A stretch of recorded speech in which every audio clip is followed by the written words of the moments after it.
The Hay House Masters Workshop. Live lectures and classic material from your favorite Hay House authors. Welcome to the Hay House Masters Workshop. On today's show, we will feature a live lecture with Dr. Brian Weiss recorded in Austin, Texas at the I Can Do It event earlier this year. Dr. Brian Weiss is a groundbreaking psychiatrist, best-selling author, and a world-renowned expert on past life regression therapy. In this live lecture, Dr. Weiss explains how he came to study past life regression and will lead the audience in a group regression exercise.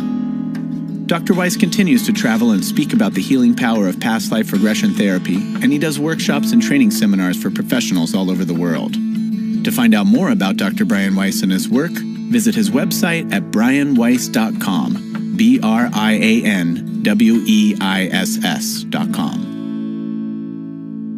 For me, I'm talking about past lives and the soul and life after death and what happens when you die and soulmates and meeting people from other lifetimes in your present life. So in that case, relationships, symptoms, how do you heal physical and emotional symptoms by remembering past life traumas or memories, all of these things.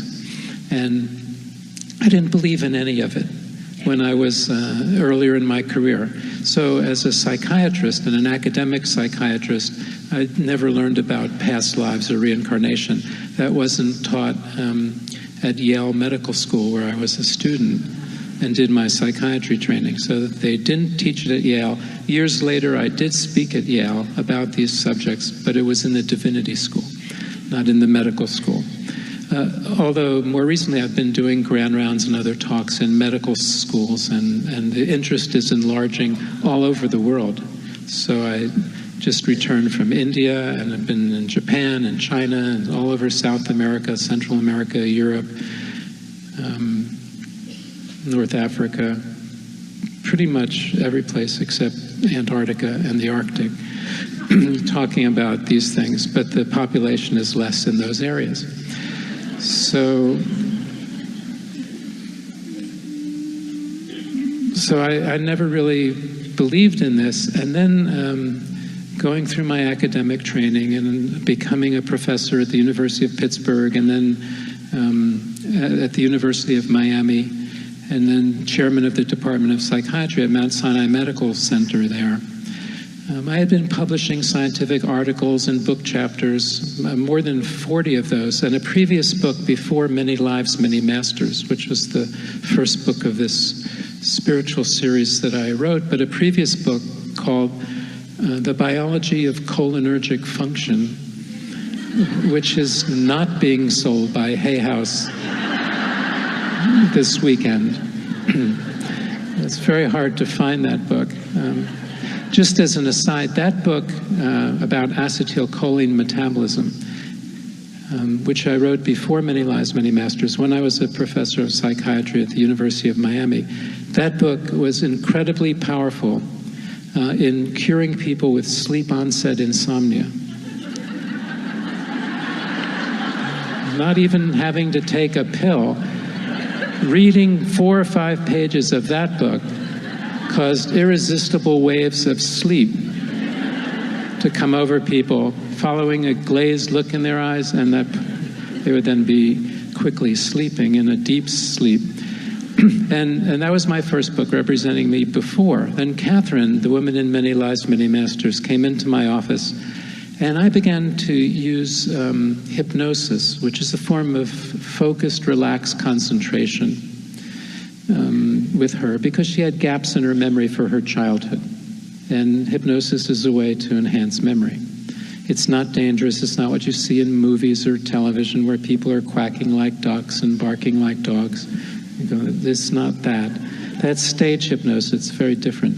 But properly used, it's not anything that's mysterious. It's not dangerous. It's just concentration in a relaxed state. And in that state, so you can always open your eyes, you can always stop it, nothing happens out of your control. In that state, the memory is enhanced.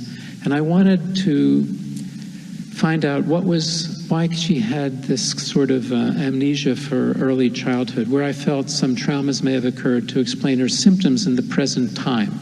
Her symptoms were severe insomnia, anxiety, panic attacks, depression, and phobias.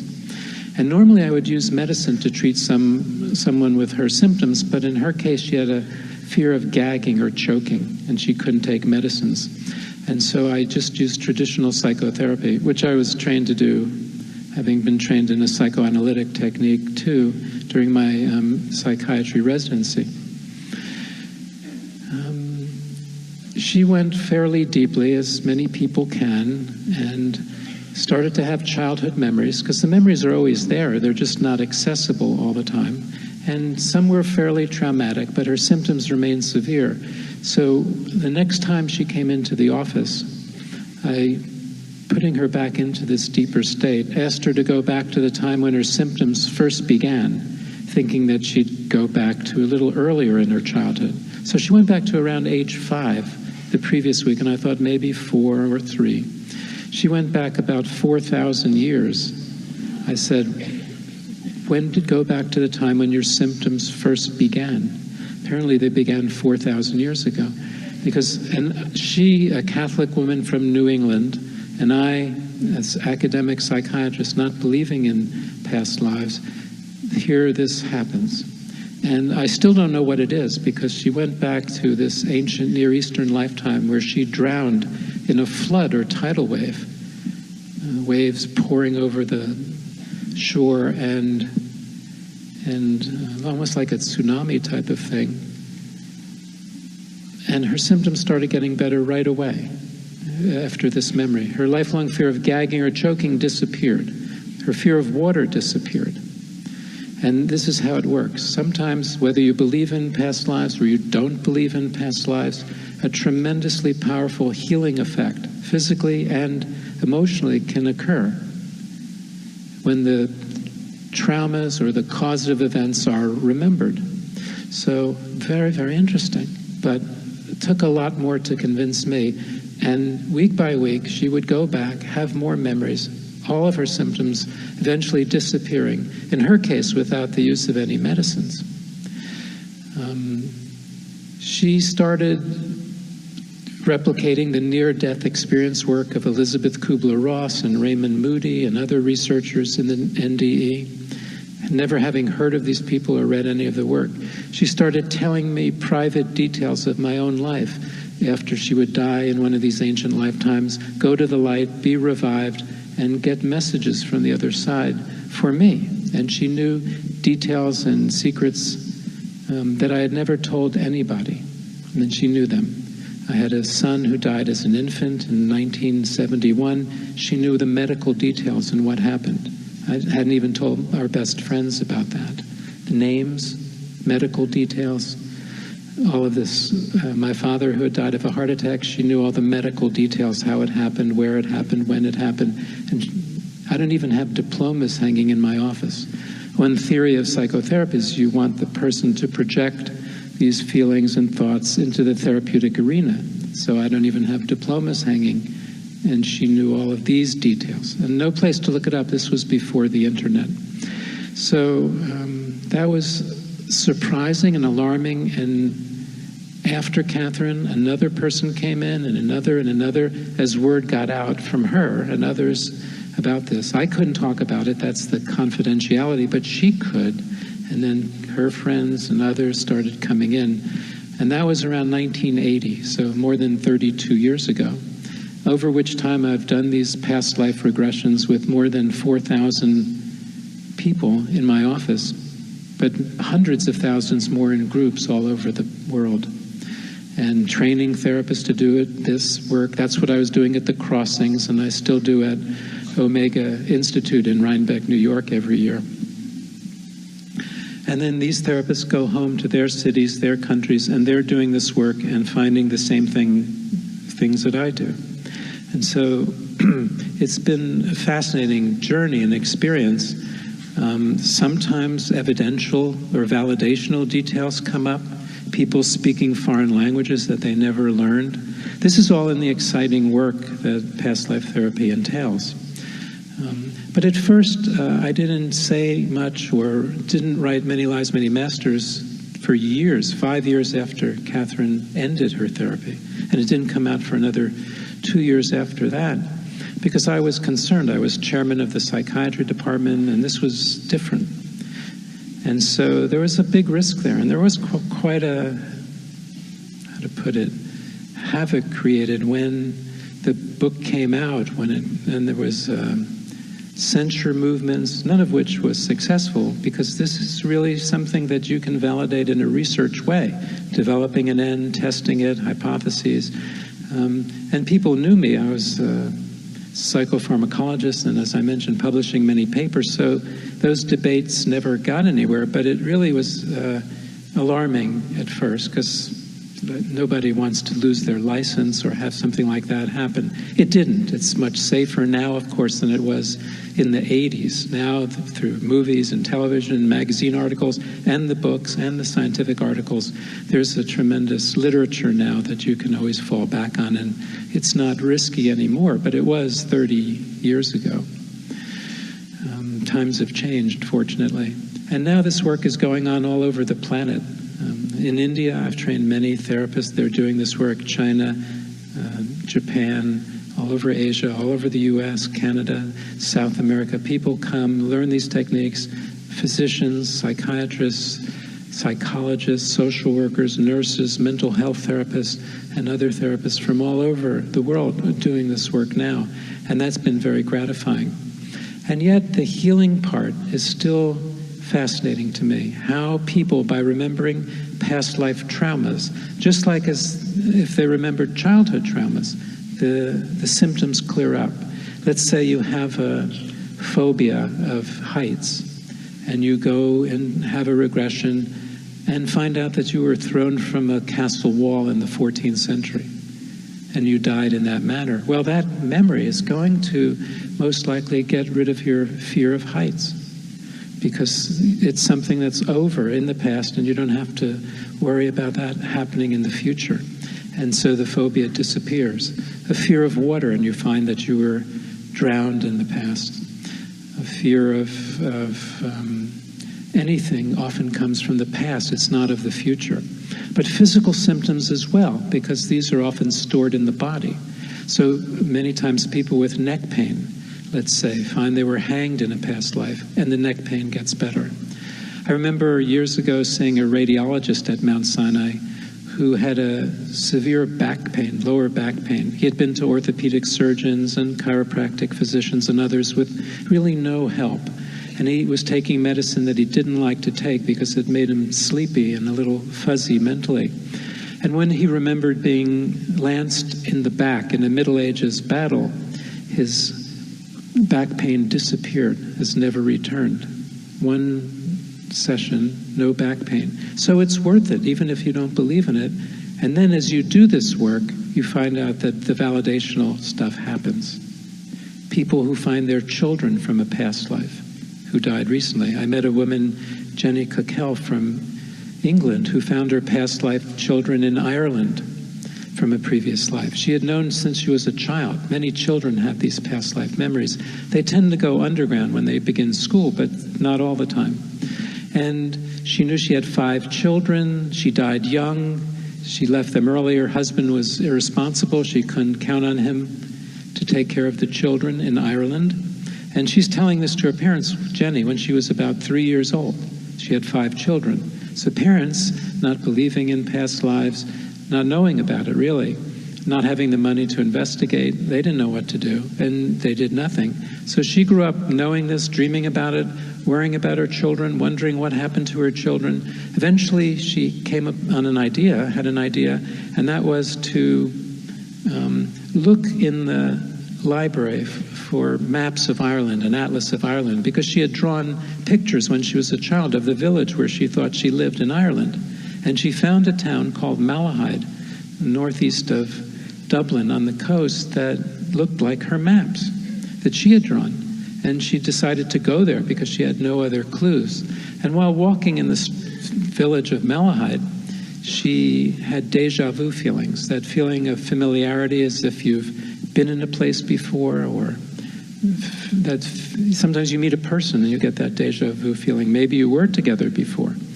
So in her case, this was more than just a random thing.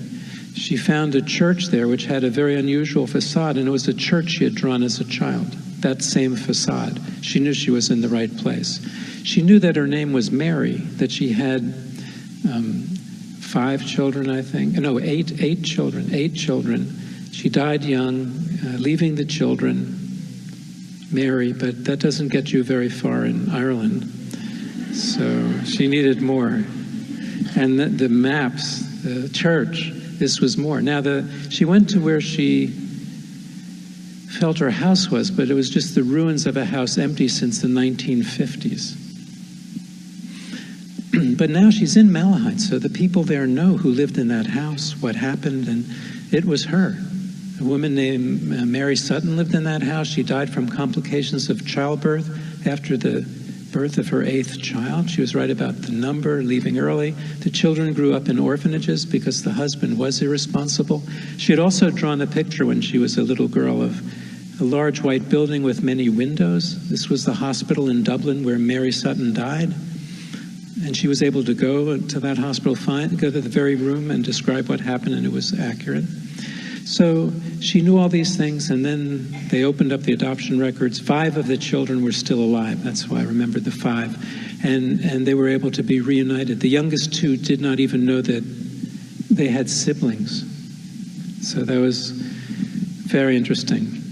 In the green room of the Phil Donahue television show years later, I met Mary, Jenny in this life, who was sitting there. She was born in 1954, I think, 54, and she was sitting there with her 85-year-old son and her 81-year-old daughter, and they were treating her like their mom, because she was.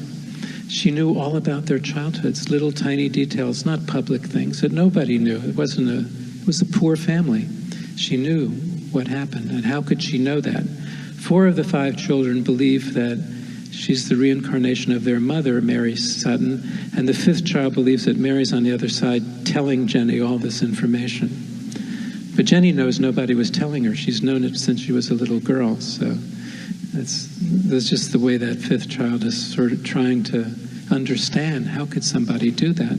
So those are kinds of evidentials. Another one is xenoglossy, when you speak a foreign language that you've never studied or understand it. I remember once seeing a woman from China who spoke no English, came with an interpreter, and in my office, doing a regression, she went back to the San Francisco area of the United States around the year 1850. Having an argument with her husband in that lifetime, she began to speak in very fluent and colorful English. Xenoglossy. The translator, not understanding what was happening, started to translate the whole thing back into Chinese for me. That's how translators work. You hear one language, you go into the other language. And I had to say, stop it. I understand the English. And then the blood drained from his face. It looked like he would faint because she couldn't speak English 20 minutes before that. Now she's speaking English. So as observers, scientists of the mind, we all are to some extent, you have to say, well, how can this be? How does she just understand English? It wasn't my office. Like, people don't just walk in and start understanding foreign languages. It's sort of a super Rosetta Stone thing. We don't have that. Yeah, we don't have that.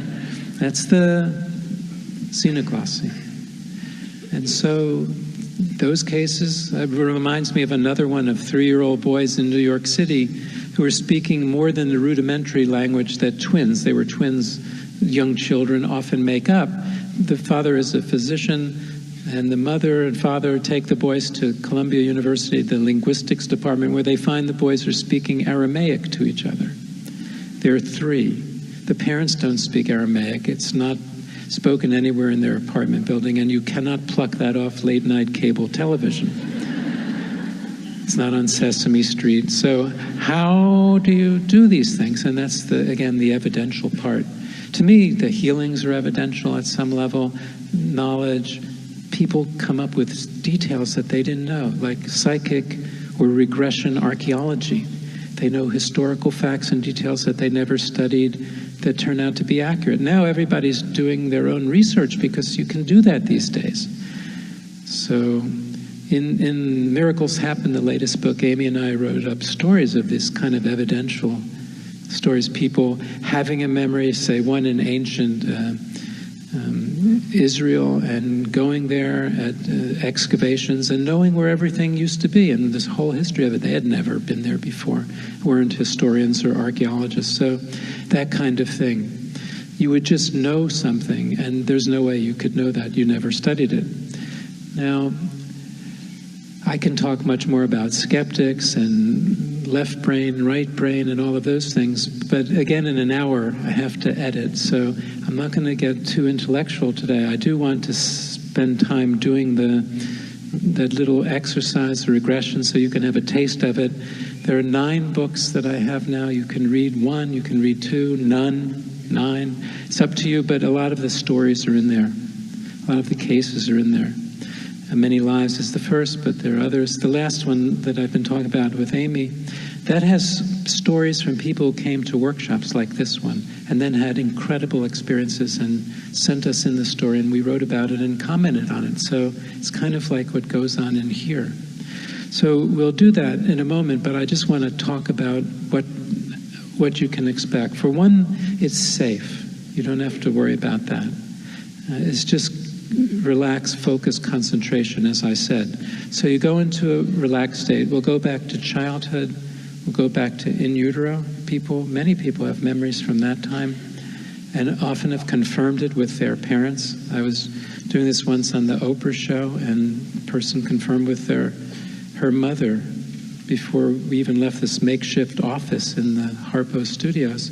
It was accurate. It's birth memory. And the mother was shocked. How did you know that? I never told you that, but it's all stored here. And then a past life, too. Don't worry if it's imagination, fantasy, metaphor, symbol, a mixture of all of these. It's all grist for the mill. As therapists know, anything that comes into your awareness is important. It's there for a reason. You don't have to edit, don't think, don't analyze. Now, do it and the break afterwards. But now just experience it. Just let yourself experience. See what comes to you. If you're at all uncomfortable, and overwhelmingly people are not, but if you are, just open your eyes and you'll be right here in the seat. And so the best way to have an experience is to relax, not to try too hard, not to think, not to analyze. That brings in your left brain, but just to relax. So even though it's just an hour, instead of just lecturing, I want to do this part of the program too.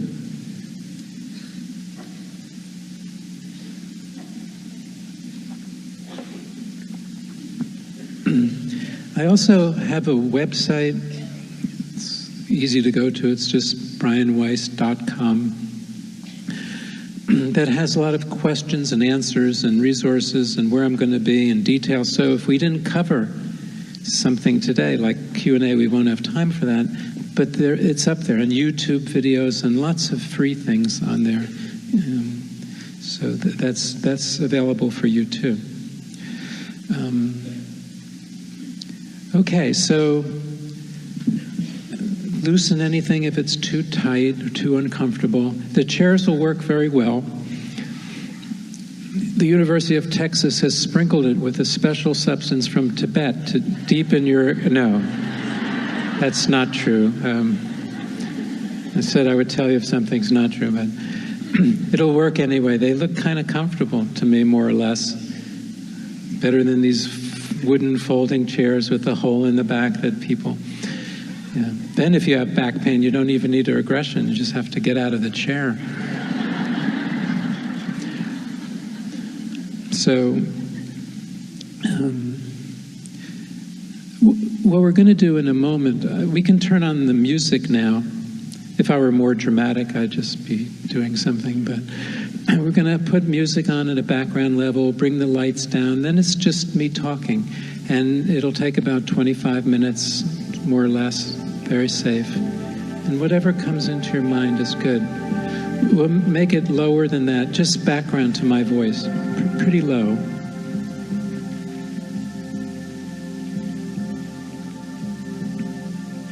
That sounds good. And we can bring the lights down a little. Or not. They're actually pretty dim where you are. Okay, good. Now, this exercise is done best with the eyes gently closed. So if you want to do this, just gently close your eyes. And even if you don't want to do it, it's very relaxing.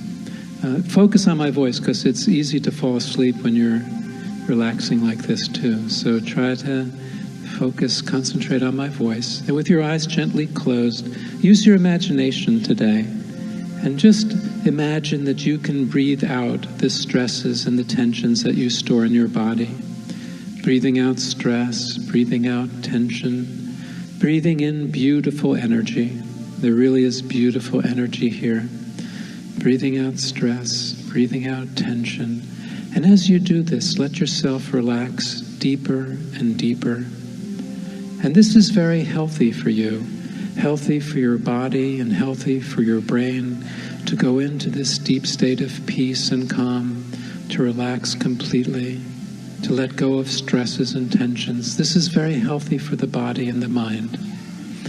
And as you breathe so peacefully, so calmly, use your imagination now. And as I go through these muscle groups, just feel your muscles completely relaxing. Relaxing now the muscles of your face and your jaw. So relaxed, so loose, letting go of all tightness. Relaxing now completely the muscles of your neck. Sometimes people who carry too much tension in their jaw and have teeth grinding, or in their neck and have tension headaches or neck pain, just need to focus and concentrate on relaxing these muscles completely, letting go of all tightness and tension. And now relaxing completely your shoulders, so soft, so relaxed. Sometimes people who carry too much responsibility in their lives, who in effect carry the weight of the world on their shoulders, have too much tension in these large muscles. Let your shoulders completely relax. Relaxing your arms. Let only the chair support you. And now relaxing the muscles of your back, both your upper back and your lower back. Sometimes people with too much tension in their backs have pain in their lower backs and upper backs from this constant contraction of muscles. Let these large back muscles completely relax. And next, completely relax the muscles of your stomach and abdomen so that your breathing stays perfectly calm and serene. And relax the muscles of your legs, only the chair supporting you now, as you go deeper and deeper into this beautiful state of peace. You'll be able to focus on my voice and let my voice and the music take you deeper and deeper relaxed. But let any background noises or distractions only deepen your level even more as they fade away. You can go very deep today.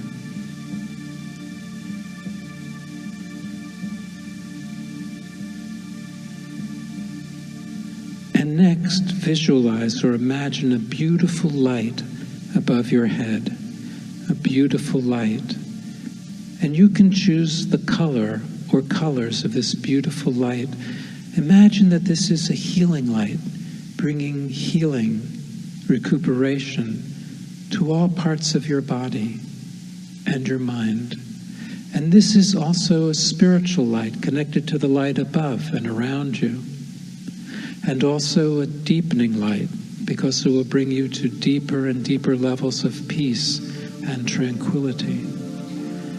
And let this beautiful light come into your body now through the top of your head, illuminating your brain and spinal cord, and the light flowing down from above to below like a beautiful wave of light, touching every cell and fiber and tissue and organ of your body with peace and love and healing.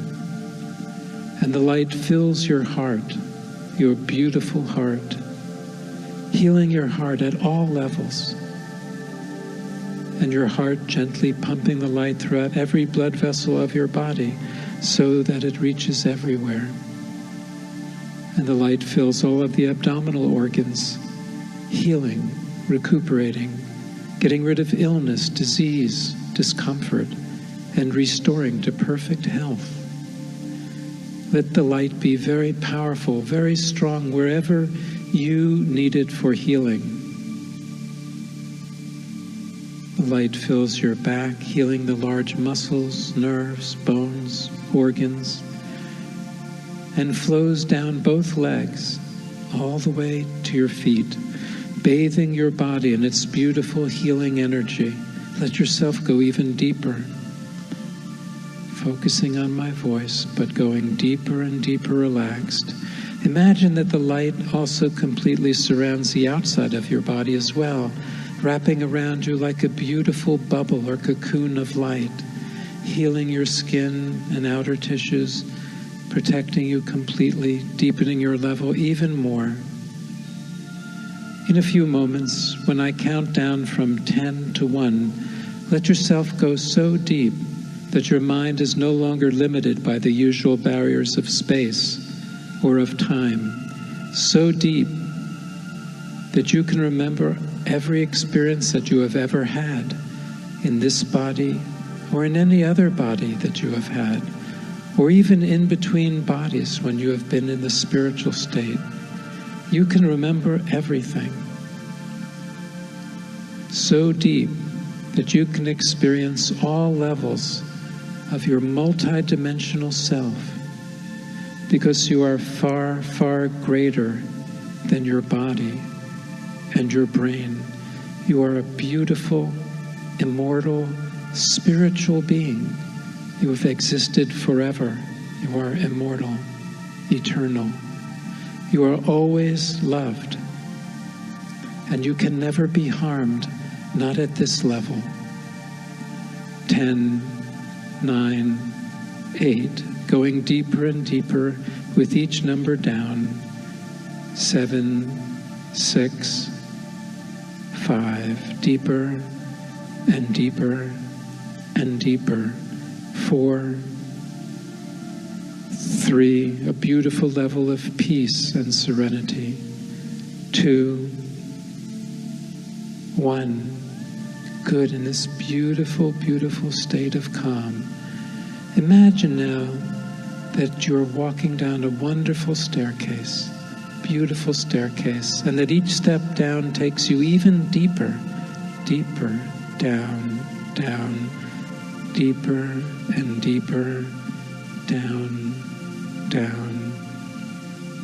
And as you reach the bottom of the steps, in front of you is a beautiful garden filled with flowers and plants and other beautiful things. A garden that is a sanctuary for you, a haven, a place of perfect peace and calm and serenity. And you go into this beautiful garden and find a place to rest. Here, your body, still filled with the light, surrounded by the light, continues to heal, to recuperate. The deepest, deepest levels of your mind can open up. You can remember everything.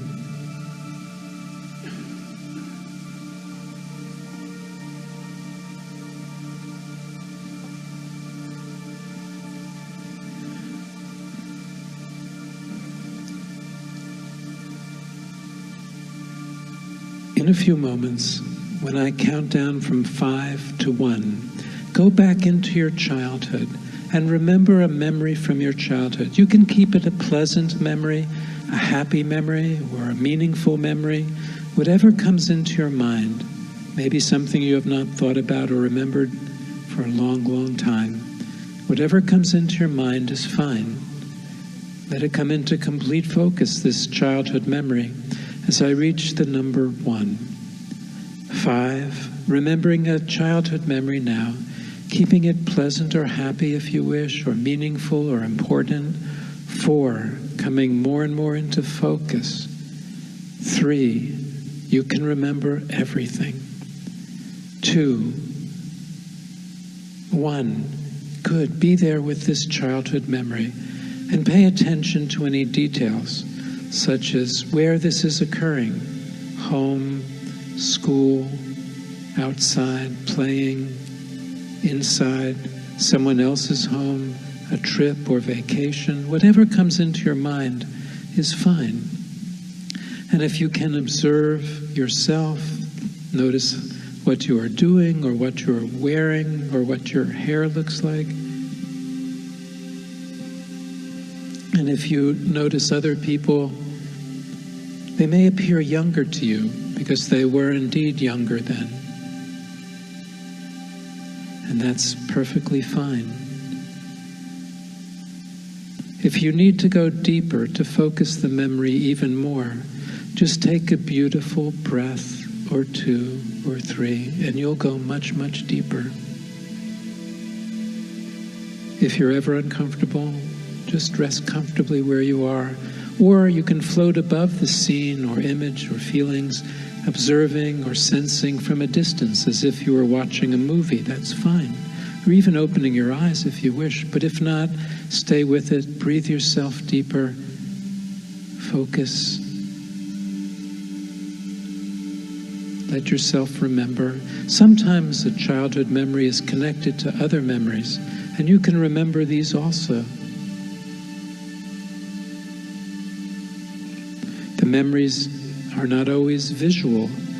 They may be memories that you sense or feel or hear or taste or smell or any of your senses, or just know.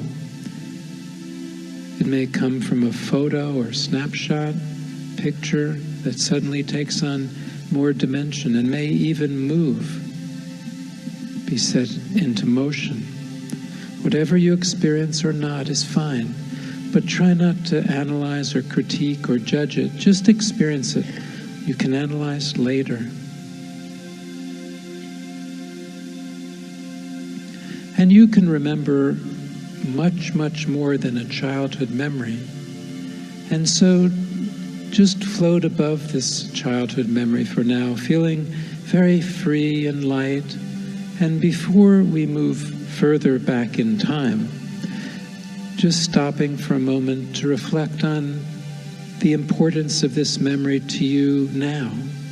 Why, from the hundreds and even thousands of memories that could have come into your awareness, was it this one or these few? Why this memory? Is it trying to tell you something, to remind you of something or someone? What is its message to you now?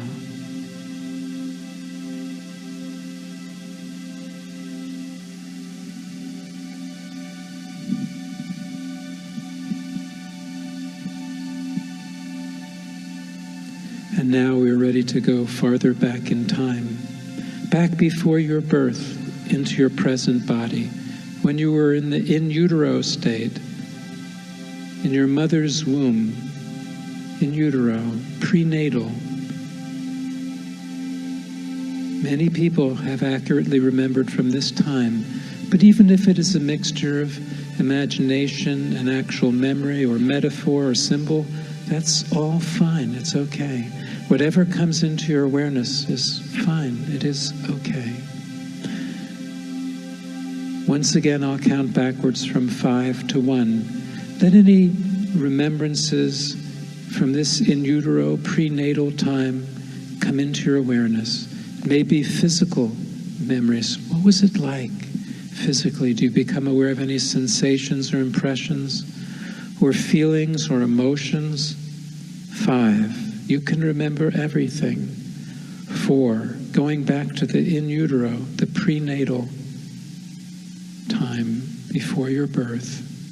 3, sometimes spiritual wisdom comes. Why are you choosing these parents, this life? 2, 1, be there. And let yourself become aware of any sensations, physical or emotional, feelings, What comes into your awareness? Sometimes the spiritual wisdom.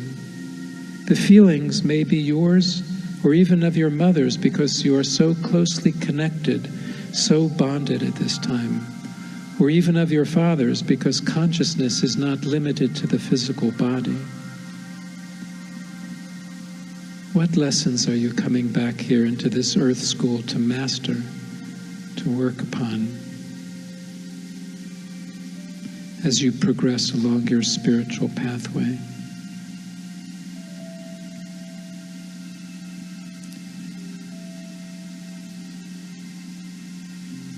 In a few moments, when I count from 1 to 3, go through your birth, but with no pain and no discomfort at all, just to remember being born and what changed. No pain, no discomfort at all.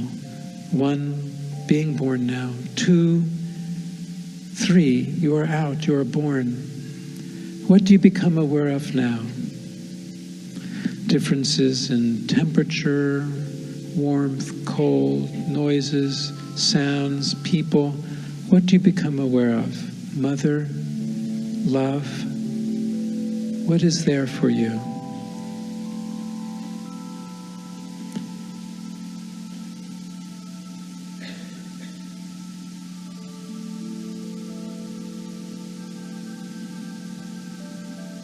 And now, just floating farther and farther above this memory, there is one more stop on this journey backwards in time into the past life, or into the spiritual dimensions, if that is what you need to experience.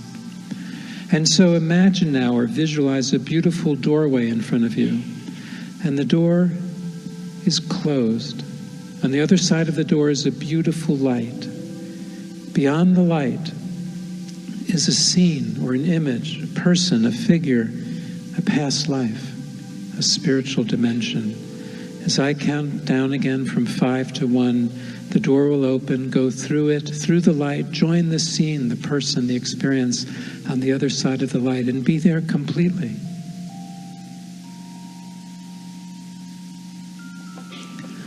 5, the door begins to open.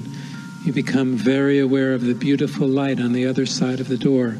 And this light pulls you to it. It attracts you. There's something for you to learn on the other side of this door, on the other side of the light.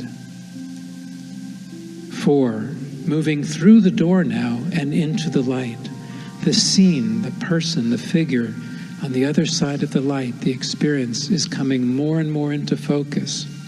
3, closer and closer. 2, nearly there now. 1, be there. If you find yourself in a body, look down at your feet and observe or sense what kind of footwear you have on, if any. Are these shoes or sandals or animal skin or fur or boots, military, anything or nothing, perhaps just your feet? What kind of footwear, if any? And pay attention to any other details, such as your hands, the size and shape and color. Are these the same, or are they different? And your clothes, styles, colors, textures, do they convey to you a sense of epoch or era or time? And other details, as you perhaps look around or sense mountains or deserts, topographical features, rivers, oceans, forests, jungles. What do you become aware of? Architecture, perhaps. Are there buildings or structures, if any? Are there other people? If so, what are they doing? How are they dressed? And if you get closer to anyone, do you recognize them as someone from your current life? Does anyone seem familiar to you in that way? And you can move forwards or backwards through time in that life, learning even more details. What do you become aware of? What is happening? If you need to go deeper, remember that a beautiful breath or 2 or 3 will take you much, much deeper. Try not to analyze, not to critique or judge. Just experience it.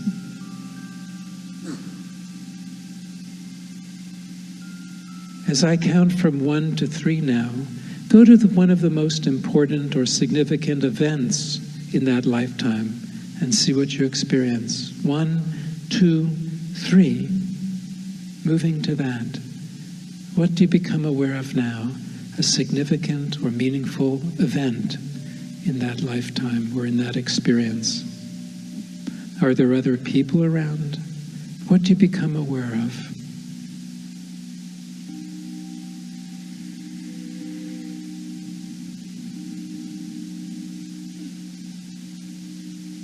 And continuing to move through time, when I again count from 1 to 3, go to the very end of that life, to the last day, but with no pain at all and no discomfort at all.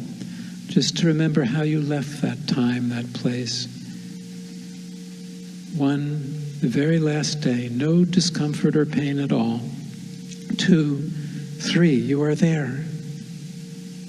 If there are other people around, and oftentimes there are at these meaningful times, look into their faces or into their eyes.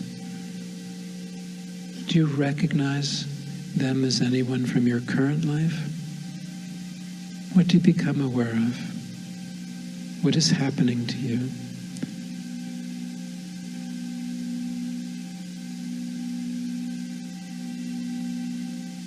And now just floating above that scene, feeling so free and so light.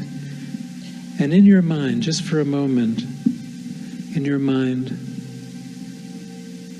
review what were the lessons of that experience, of that lifetime. What did you learn from it?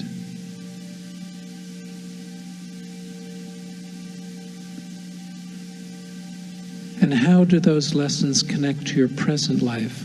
What are the connections? What does it teach you, show you?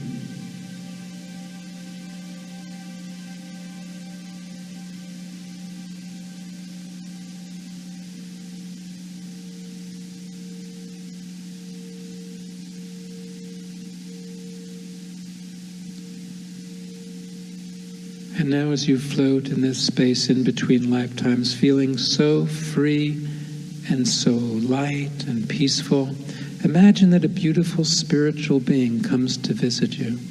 Someone very loving and very wise, like a master or an angel, a loved one on the other side.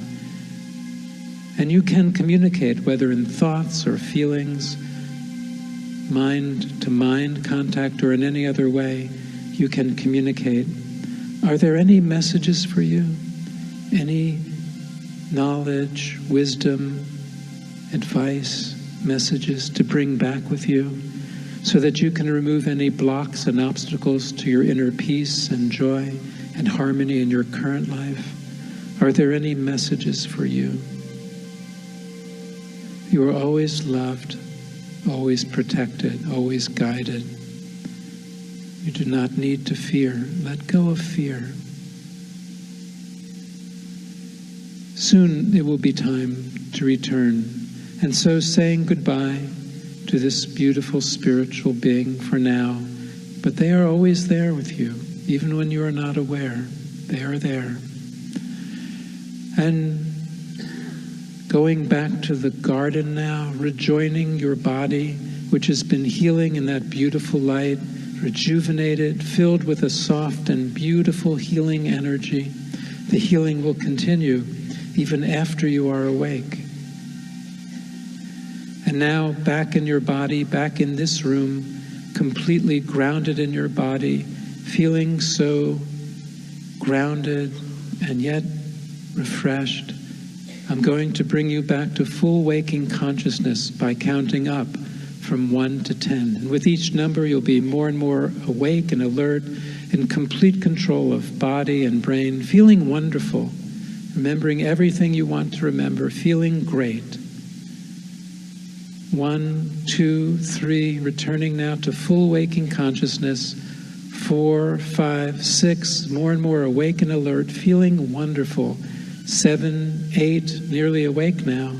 9, 10. Good, good. Let your eyes open and stretch if you feel like it. And we can stop the music now and bring the lights back up.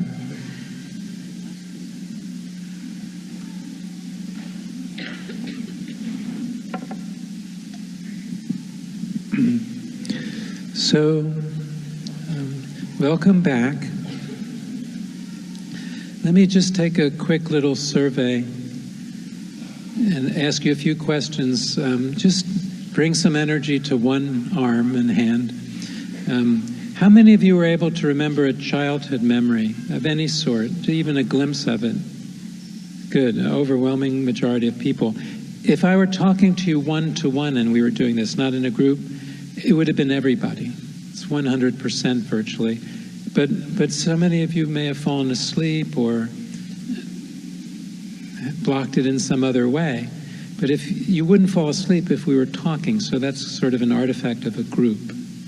Again, there's CDs and other ways you can just do it again. It's not, and this one that we just did is on a CD called Spiritual Progress.